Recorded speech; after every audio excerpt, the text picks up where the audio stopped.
अस्सलामुअलैकुम प्यारे नाज़रीन, आज एक नई वीडियो के साथ हाजिर हूँ। आज की वीडियो का उन्वान है निकाह के नाम पर हैवानियत।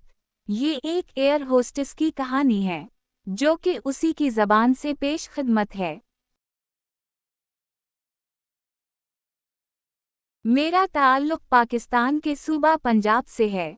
इस वक्त मैं एक बहुत बड़ी एयरलाइन में मुलाजमत कर रही हूँ। मेरा ताल्लुक़ एक मिडिल क्लास ख़ानदान से था। वालिद साहब का जूतों का स्टोर था। मैं बहन भाइयों में सबसे बड़ी थी और मुझे घर के हालात बदलने थे।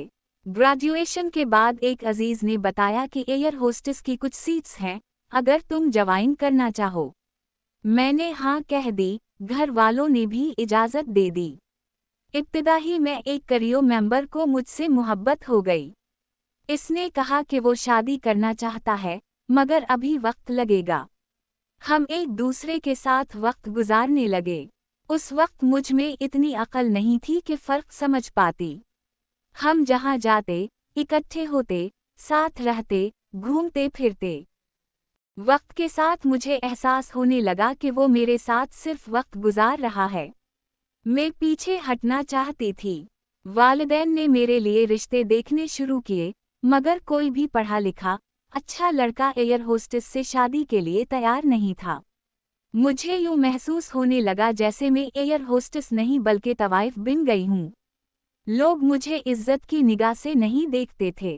कुछ लोग फ्लाइट में टिप के साथ अपना नंबर दे देते और कहते राब्ता करो। तजस्सुस में आकर राब्ता होता भी तो सामने सिर्फ हैवानियत नजर आती।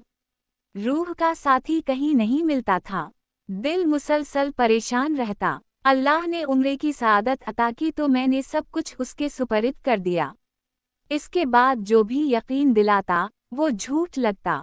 जिन मर्दों से बात हुई वो मुझे जानने के बजाय मेरे जिस्म को जानने की कोशिश करते रहे। नौकरी करते करते मैंने बहन भाइयों की शादियां इज्जत से कर दी और अपनी शादी की फिक्र छोड़ दी। फिर एक शादीशुदा मर्द को मुंतखब किया, सिर्फ इस उम्मीद पर कि शायद वो मुझे इज्जत दे सके। इसने निकाह किया, 6 माह साथ गुजारे। जब मैंने बच्चे की ख्वाहिश जाहिर की तो उसने तलाक दे दी। इसके बाद मुझे समझ नहीं आता था कि वक्त कैसे गुजारूं। कुछ अरसा छुट्टी ली, अपनी रूह को झंझोड़ा। वालिदा रोज पूछती, जॉब कब शुरू करोगी? घर से दिल बर्दाश्ता होकर दोबारा काम शुरू कर दिया। वक्त गुजरता गया, जैसे मुझे नोचता रहा। मुझे समझ नहीं आता था कि वक्त मुझसे क्या चाहता है। मैंने कभी कोठियों और गाड़ियों का ख्वाब नहीं देखा था, बस एक साफ सुथरी, बाइज्जत जिंदगी चाहती थी। मैंने पूरी दुनिया देखी, कई ममालिक के वीज़ा मिले, सैकड़ों बार वक्त गुजारी की आफरज हुए, मगर एयर होस्टेस की नौकरी मेरा शौक नहीं, मेरी मजबूरी थी। इसके सिवा मैं कुछ और कर भी नहीं सकती थी।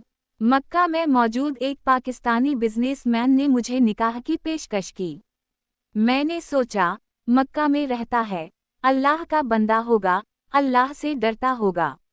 वो रोज मन्नतें करता, रोज हाँ के लिए अकसाता रहा। आखिरकार मैं मान गई। हम मिले, लंच किया और उसने शादी का फैसला सुना दिया। फिर वो मुझे अपने फ्लैट पर ले गया। मैं पहले ही अंदर से टूट चुकी थी। इसकी बातों में आ गई और उसने मक्का की हुर्मत का भी ख्याल ना रखा, निकाह के नाम पर। बाद में मैंने कहा कि अभी निकाह कर लेते हैं। इसने कहा, कर लेंगे, और फिर इसने मुझे ब्लॉक कर दिया। मुझे नहीं मालूम कि मैं किस जुर्म की सज़ा भुगत रही हूँ। मैंने हमेशा शादी चाही, बच्चे चाहे, अपनी एक फैमिली का ख्वाब देखा। इसके बाद मुझ में हिम्मत नहीं रही कि कोई और मुझे दोबारा डसे। हमारा मुआशरा औरत को बुरा बना देता है। औरत बदकार कहलाती है, मगर ये क्यों नहीं मानता कि बदकारी करने वाला एक मर्द भी होता है। मैंने बहुत उम्रे किए, तौबा की, नफुल्ली इबादती की, मगर आज यूं लगता है जैसे हम सब आजमाइश में हैं।